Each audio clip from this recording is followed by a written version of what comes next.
Hey, what's going on, guys? Tom Lloyd here again. Just wanted to share another tackle tip or just some thoughts with you more than anything.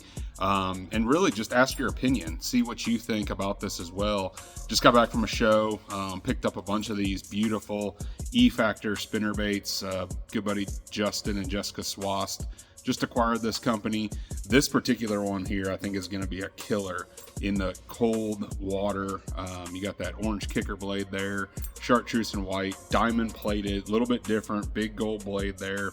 I think this thing is going to be unbelievable, and it's going to play for me this spring, especially when that water gets dirty, and it's getting dirty right now because it is pouring down rain. But and snowing actually, one of the things that is very difficult, and I've talked to a lot of guys about this to try to figure out, hey, how do you store these baits? And spinner baits are probably the hardest thing that I've come up with to store. And I want to hear some of your thoughts to let me know what another option is, what a better option is for spinnerbait storage. But this is what I've come up with. This is a Flambeau rust eliminator box. It's that 3700 series, but it's a deep one, which I think is important. And I can store every spinnerbait in this box that I want to carry, whether I'm traveling locally, Midwest, regionally, whatever the case may be. But just kind of in this box, I'll kind of show you what all I have going on here. So I got spinnerbaits in here, a few miscellaneous ones right in here, and then up top here some more. But then over here on the other side, I've got a lot of skirts. A lot of different color skirts that I really like, and I could just quickly transition those spinnerbaits on the fly if I need to. And then down here, some extra snaps, some extra blades, some extra swivels, things like that, and some trailer hooks as well. So one of the things that I kind of come up with and seen this idea several different places out there is these little 5x5 bags. And these things work really good for keeping your spinnerbaits organized as well as neat. And most importantly, as long as you put them back in there dry, they're not going to get wet. Now this box is a waterproof box. It's sealed there. I always throw one of these little silica packs in there as well, just to keep any additional moisture out of there. But that's the biggest killer to a spinnerbait. There's a lot of hardware on here that can rust, so you just want to make sure that you're using that. So what I've done there is I've labeled these on the outside of the bag. As you can see there, 3/4 and then 1/2 ounce there, so I can quickly digging in here in a tournament situation, find what I'm looking for. You can kind of see what those are.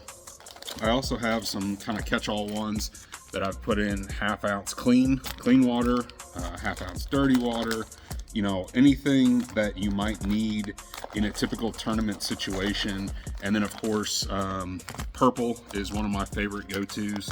So I got a whole bag of purple 1/2 ounce spinnerbaits. I got a bunch of different blade combinations on there, dirty water spinnerbaits, and then of course, one of my favorites is nighttime spinnerbaits. So love throwing a big blade at nighttime, especially in the spring. But I have all of that in there, as mentioned. Be able to have some extra split rings, some extra snaps, swivels, is always important, because if you break any of those things, you want to be able to quickly transition and fix those as necessary, along with some different blades, different blade combinations. You can carry a lot of spinnerbaits in here, but inevitably you're going to be fishing out there and think that you need something a little bit different. So you will be able to change those on the fly very quickly. And then just a multitude of different skirts, from black and blue, coleslaws, to your flash, your mouse type colors here in the Ozarks, your blue herring, old man white, as I like to call it there. One of my team partners used to call it that, old man white, just straight up white. And then your blue herring there. So just got a few. I don't keep it very, crazy on skirt colors, but just want to make sure that I have all the things that I might need, especially when traveling around to lakes that I have never been to. So this box seems to be, so far, the best solution that I've come up with on spinnerbaits. If you have any other suggestions, any other ideas of how to store spinnerbaits, I've been through the square boxes that you hang all the spinnerbaits in. They seem to fall out of there if they get jostled around. Been through, the Plano box that has all the little dividers in there for the spinnerbaits. So I really didn't care for any of those solutions. I really have kind of settled in on this one. And as you can see, this one box could, last all year long, no matter what the conditions, whatever conditions are thrown at you. So check those out, check that idea out. Let me know your thoughts. Let me know if you guys come up with any different solutions for that. But in the meantime, if you haven't yet, go check out these E-Factor spinnerbaits. Really fantastic. They got tons and tons of colors, blade combinations. And if you don't see something you like, chances are they can make it for you. Check it out. Thanks for watching, guys, and we will see you on the water.